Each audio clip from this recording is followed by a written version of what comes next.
Cool. Hoping everyone can see that. Um,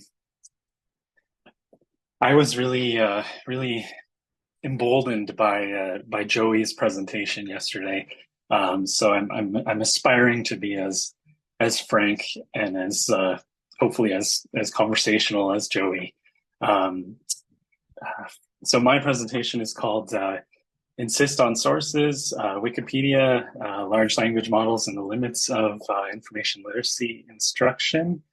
First of all, I did want to provide a land acknowledgement for where I am right now. I'm coming to you from Calgary, Alberta, on the traditional territories of the peoples of Treaty 7, which includes the Blackfoot Confederacy, comprised of the Siksika, the Piikani, and the Kainai First Nations, the Tsuut'ina First Nation, and the Stoney Nakoda, including Chiniki, Bearspaw, and Goodstoney First Nations.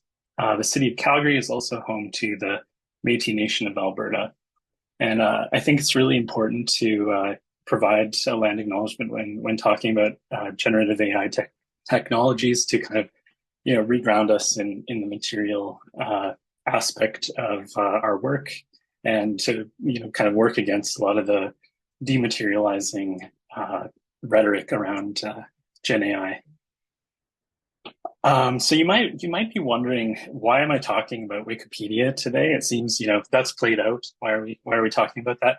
I'm talking about it because in a lot of recent rhetoric and discourse around Gen AI, comparisons have been made back to Wikipedia, and this has fascinated me. So I have a few examples here. Librarians have often stood at the precipice of massive changes in IT. The dawn of the fax machine, the internet, Wikipedia, and now the emergence of Gen AI. That was from Copy in 2023. Another one from James and Philgo, really highly cited piece about Gen AI and the ACRL framework. As with any new technology, there will be people who are hesitant adopters. In the early 2000s, many librarians were skeptical of students using Wikipedia. Now we realize that we need to be instructing students about the proper use of Wikipedia. And final one from Cox and Sock. I think this was in college and research libraries. It's hard to predict how AI tools will impact librarianship. In many ways, ChatGPT reminds us of how society reacted to other innovative developments, including the invention of calculators, cell phones, the web, and Wikipedia. And just as a quick sidebar, without going too far off into the weeds here, the amount of technological determinism that we see in rhetoric like this is really, really difficult to counteract within library and information studies and librarianship. But I think it's worth reflecting on how we conceive of technology and how it is, developing according to its own logic and culture, and the social is just downstream from it, and we're constantly reacting to it. Is this, a powerful way of looking at our own agency with regard to these technologies professionally? So just a sidebar there. So from that Wikipedia comparison rhetoric, I came up with a couple of research questions. So beyond being narrativized as crises, requiring, of course, resilience and adaptability within academic librarianship, and that technologically determinist self-understanding, is there actually a more significant commonality between these two crisis moments, Wikipedia and Gen AI? And again, another sidebar, we really love crisis narratives within librarianship. There's an entire CJAL issue on this from 2021, refusing crisis narratives. So it's interesting. We love to portray something as a crisis. And then, as is evinced with the Wikipedia moment, we also love retrospectively to then downplay that as a crisis. We like to be, well, that was a crisis, but actually it was overblown. And now we know better. I think that's due to kind of a inherent professional conservatism around downplaying crisis. My other research question is more broad. Is information literacy, or whatever type of literacy we're going to talk about, actually applicable to or useful in the Gen AI context? So here's a quick overview of what I'm going to be covering. Academic librarianship and the challenge posed by Wikipedia in the early 2000s and 10s. These two crisis moments, are they actually comparable? Some really significant differences in teaching affordances between Wikipedia and GenAI that I see, and then a few closing provocations on this idea of AI or algorithmic literacy. So when I went back and looked at, a lot of the discourse around Wikipedia in the 2000s and 10s in the profession, I extracted these kind of general themes, and this definitely isn't exhaustive. But I looked at, in particular, a piece by Michael Gorman that he wrote for the Encyclopedia Britannica blog, which is really fascinating. It's called Jabber Wiki. You can find it on the Internet Archive. And he's basically railing against Wikipedia for a lot of these reasons. So there's a lot of concern around Wikipedia's status as being freely editable. What does that have to do with its stability, reliability, its authoritativeness? A lot of concern around editor anonymity, editors' lack of credentials, and then these two kind of evergreen student ones, students plagiarizing Wikipedia and students using Wikipedia in complete replacement of library resources. Bill Badke wrote a piece in 2008 that was actually really prescient around how people adapted to Wikipedia. So he saw it as this opportunity to engage Wikipedia in a way that marries the digital generation with the academic enterprise. And he basically anticipates Wikipedia pedagogy in this piece. So people can contribute to Wikipedia, have their students evaluate and improve articles in class, and even contribute new articles to the site.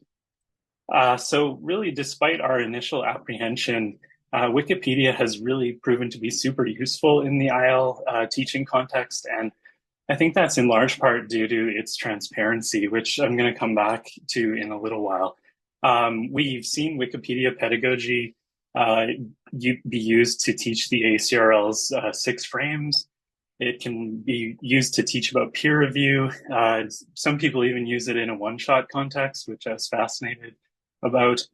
And just generally, initiatives like WikiEdu, the One Lib, One Ref movement, and many really awesome editathons have demonstrated a really strong affinity between Wikimedia's ethos and academic librarianship.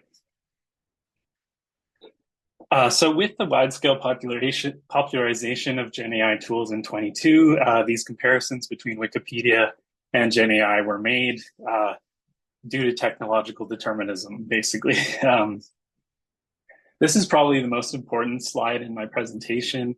How comparable are these moments? So on the left, I have the historical concerns about Wikipedia that I've already detailed. And on the right, I have a totally non-exhaustive list of a lot of concerns about GenAI, right? So this idea of black boxing and algorithmic decision-making, the unreproducibility of GenAI tools output, what I'm choosing to call the liquidation of authorship and attribution and related copyright issues. I've had a lot of concerns about teaching students to cite these tools, advising faculty how to cite them, and what that means in terms of authorship and attribution and copyright. This bias question, which has come up in some other, the previous presentation, the hallucination or fabrication problem, the environmental costs of GenAI usage, and then those kind of two evergreen student ones, right? Students using GenAI tools to bypass learning, and students' use of GenAI tools to replace library resources.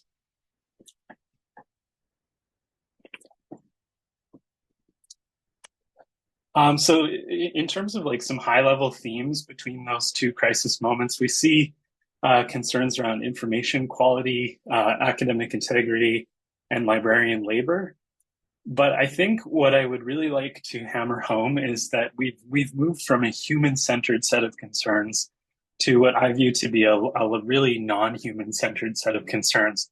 So if we go back to these two comparison lists, look at how much on the Wikipedia one, we're talking about the motivations of particular actors, right? So editor anonymity, editors' lack of credentials. On the right, with GenAI, we're talking about outputs, and we're not talking about actors unless we're talking about students.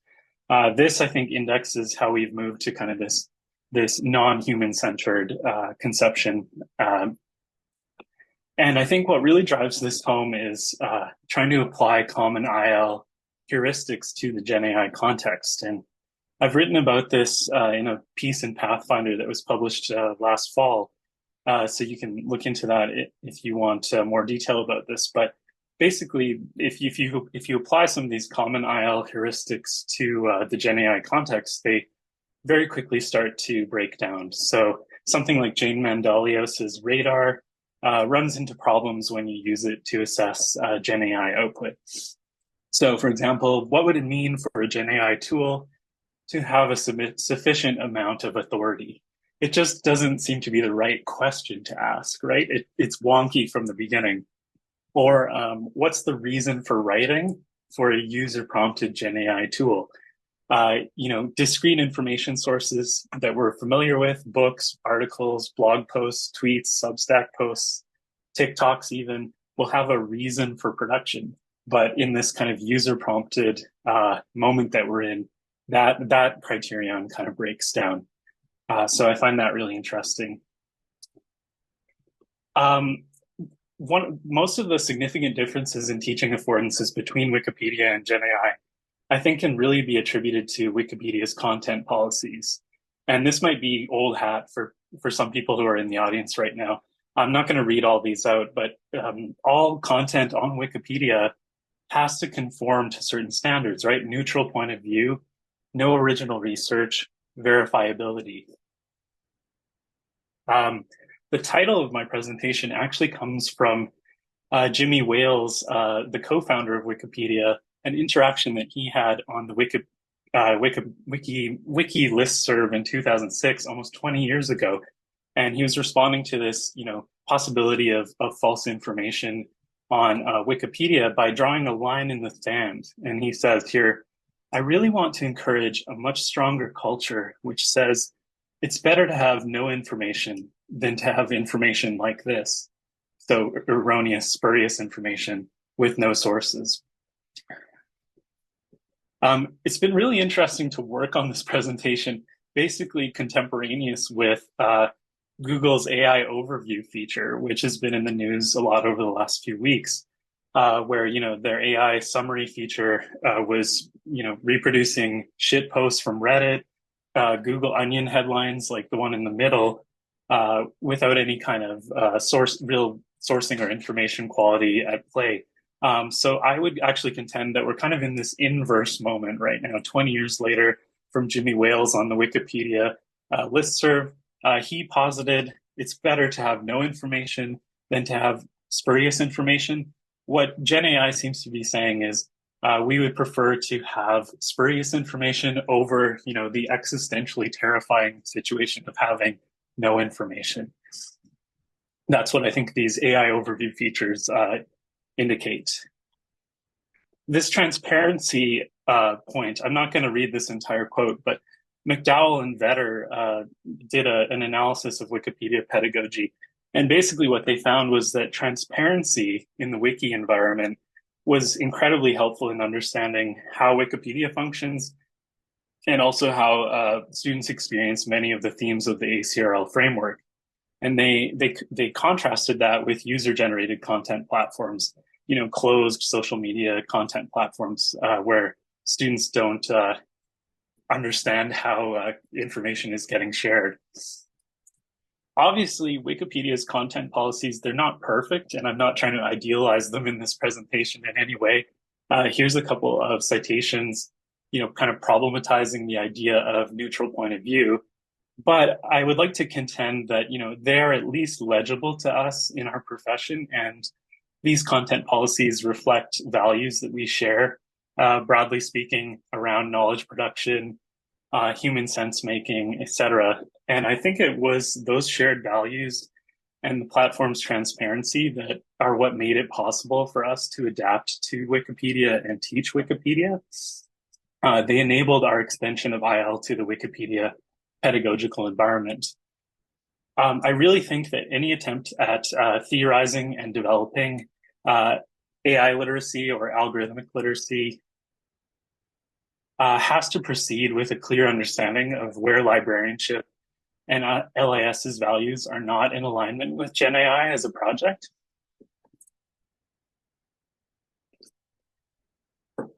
So with that, I'll move to some closing provocations about AI or algorithmic literacy.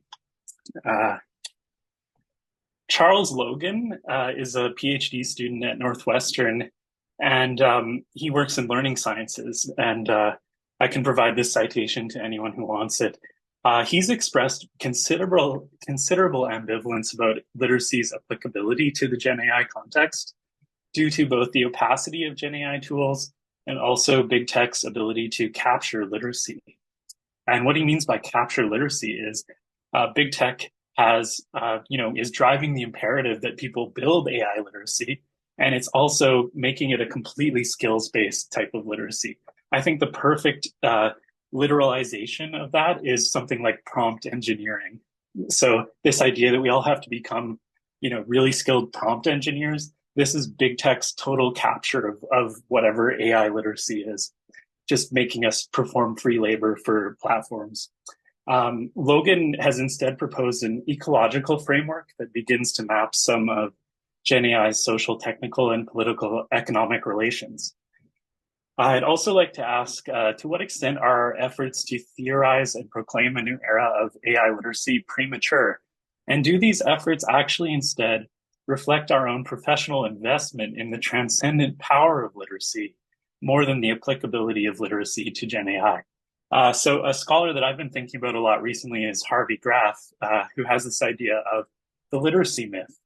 And I see librarianship totally enmeshed in the literacy myth. It should be up there with vocational awe and the library faith. And, to what extent is our need for there to be an AI literacy actually about us needing to continue to believe in literacy as opposed to the applicability of literacy to the AI context? And finally, why does AI literacy so often assume GenAI use? So from a politics of refusal perspective, could we conceive of an AI literate individual that wouldn't want to use GenAI tools? So in a lot of these frameworks and literacy articles, I see this kind of assumption that use is going to happen, and I find that really fascinating. So I think I'll just end there because I think I'm still on time. These are my references.